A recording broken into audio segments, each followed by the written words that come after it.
दोस्तों, north east Bharat का नाम आते ही अक्सर आपके मन में क्या आता है? चलिए फटाफट कमेंट बॉक्स में लिखिए। वैसे आप में से अधिकतर लोगों के मन में प्राकृतिक सुंदरता, पहाड़, नदियाँ और विविध जनजातीय संस्कृतियों की तस्वीर उभरती होगी, है ना? लेकिन अफसोस कि पिछले कुछ समय से अरुणाचल प्रदेश एक अलग कारण से चर्चा में है। राज्य में अवैध अप्रवासी यानी इल्लीगल इमिग्रेशन को लेकर चिंता तेजी से बढ़ रही है। कई स्थानीय संगठन सड़कों पर हैं, छात्र संगठन प्रदर्शन कर रहे हैं और राज्य सरकार भी इस मुद्दे पर उच्च स्तरीय समिति बनाने को मजबूर हुई है। नमस्कार, मैं हिमांशी। स्वागत है आप सभी का द पैम्फलेट में। दोस्तों, वीडियो में आगे बढ़ें इससे पहले मेरा आप सभी से एक निवेदन है कि आप हमारे channel the pamphlet Bangla, the pamphlet Gujarati और द पैम्फलेट ग्लोबल को भी जरूर सब्सक्राइब कर लें। खबर की ओर आगे बढ़ते हैं तो खबर यह है कि अरुणाचल प्रदेश के मुख्यमंत्री पेमा खांडू ने हाल ही में एक उच्च स्तरीय समिति बनाने का फैसला लिया है। ये समिति अवैध घुसपैठ और अवैध अप्रवासियों के मुद्दे की जांच करेगी, इसके फैलाव का अध्ययन करेगी और राज्य की सुरक्षा, जनसांख्यिकी तथा स्थानीय हितों की रक्षा के लिए ठोस सिफारिशें देगी। इस समिति की अध्यक्षता पर्यावरण एवं वन मंत्री श्री वांगंगी लोवांग जी करेंगे, जिसमें होम कमिश्नर सदस्य सचिव होंगे और AITF, AAPSU, अरुणाचल ST बचाओ आंदोलन कमेटी जैसे संगठनों के प्रतिनिधि, कानूनी विशेषज्ञ और शिक्षाविद सदस्य के रूप में शामिल हैं। पहली नजर में ये केवल एक राजनीतिक विवाद लग सकता है, लेकिन अगर हम अरुणाचल प्रदेश की भौगोलिक स्थिति, जनसंख्या संरचना और सामरिक महत्व को समझें तो पता चलता है कि ये मुद्दा कहीं अधिक गहरा और गंभीर है। ऐसे में सबसे पहले ये समझना जरूरी है कि अरुणाचल प्रदेश कोई सामान्य भारतीय राज्य नहीं है। क्षेत्रफल के हिसाब से ये पूर्वोत्तर भारत का सबसे बड़ा राज्य है, लेकिन जनसंख्या के मामले में बेहद कम गंतव्य वाला क्षेत्र है। विशाल पर्वत, घने जंगल, कठिन भौगोलिक परिस्थितियां और छोटे छोटे आदिवासी समुदाय इसकी पहचान है। ऐसे में जहां भारत के बड़े राज्यों में लाखों लोगों का आना जाना जनसांख्यिकीय संतुलन पर ज्यादा असर नहीं डालता, वहीं अरुणाचल जैसे राज्य में अपेक्षाकृत छोटी संख्या में बाहरी लोगों की स्थानीय मौजूदगी भी स्थानीय जनसंख्या संरचना को बदल सकती है। यही कारण है कि यहाँ की आबादी अवैध प्रवास को लेकर आर्थिक या सामाजिक मुद्दे के रूप में नहीं, बल्कि अपनी पहचान और अस्तित्व के प्रश्न के रूप में देखती है। अब बात करते हैं राज्य की सामरिक स्थिति की। अरुणाचल प्रदेश की सीमाएं चीन, म्यांमार और भूटान से लगती हैं। विशेष रूप से चीन के साथ लगी सीमा भारत की सबसे संवेदनशील सीमाओं में से एक है। चीन आज भी अरुणाचल प्रदेश के बड़े हिस्से पर दावा करता है और समय समय पर सीमा विवाद को लेकर तनाव पैदा होता रहता है। ऐसी स्थिति में सीमावर्ती क्षेत्रों की जनसांख्यिकीय स्थिरता केवल स्थानीय मुद्दा नहीं रहती, बल्कि राष्ट्र सुरक्षा का विषय बन जाती है। इसलिए अरुणाचल प्रदेश में अवैध प्रवास को लेकर उठ रही चिंताओं को केवल क्षेत्रीय राजनीति कहकर खारिज नहीं किया जा सकता।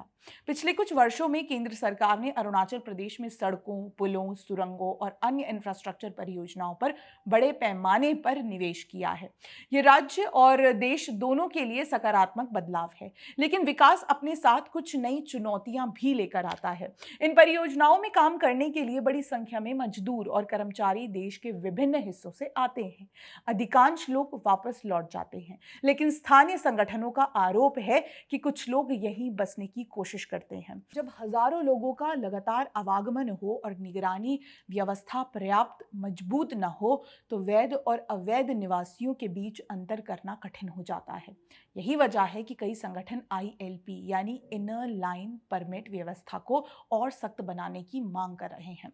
अब यहीं से ILP का सवाल सामने आता है। अक्सर लोग पूछते हैं कि एक भारतीय नागरिक को भारत के ही किसी राज्य में जाने के लिए परमिट की जरूरत क्यों होनी चाहिए?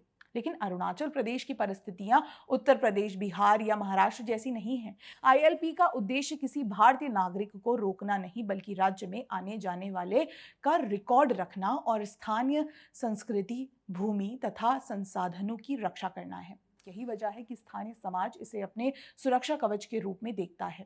हाल के वर्षों में एक और चिंता तेजी से सामने आई है और वो है बांग्लादेशी मुसलमानों की अवैध घुसपैठ। कई स्थानीय संगठनों का दावा है कि कुछ लोग व्यापार, श्रम कार्यों या अन्य गतिविधियों के बहाने पूर्वोत्तर राज्यों तक पहुंचते हैं और बाद में स्थानीय रूप से बसने की कोशिश करते हैं।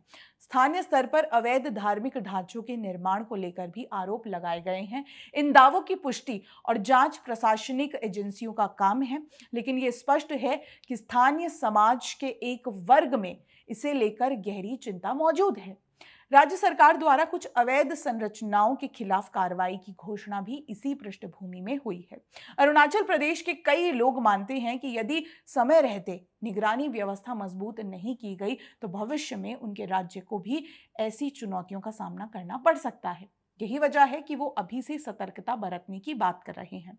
इसके अलावा एपीएसटी यानी अरुणाचल प्रदेश शेड्यूल्ड ट्राइब प्रमाण पत्रों का मुद्दा भी चर्चा में है। स्थानीय संगठनों का आरोप है कि कुछ लोगों ने फर्जी प्रमाण पत्रों के जरिए सरकारी लाभ और आरक्षण तक पहुंच बनाने की कोशिश की है।